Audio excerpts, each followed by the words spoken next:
So we've got to the end, we've rolled our blind out. Now you can roll your blind out on the grass at home or on your patio, on your decking, or on a table if you've got a full back.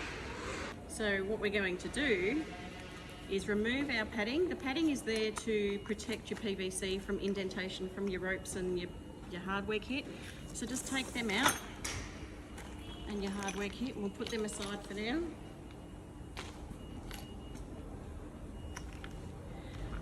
So what we're going to do is focus on the single pulley first.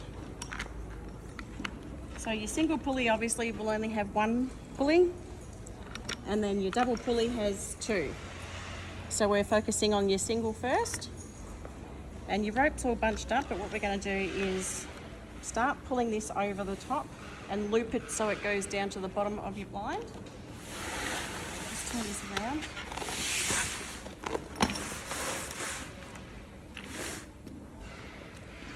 So we're just going to loop it, hold on to your loop, and we're just going to loop it up under your first slot in the bottom of your blind.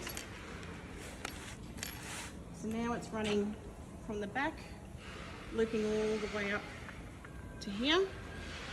We're just going to tighten that. So then we're going to come across to our second Bistro Blind cord, and again do the same thing.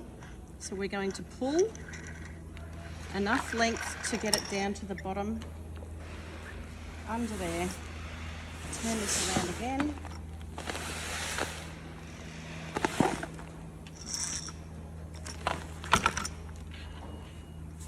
And you just keep pulling until it loops into your second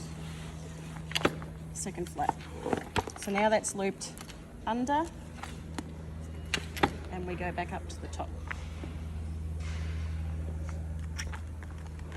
So now you should have two cords in position for when you put your Bistro Blind up.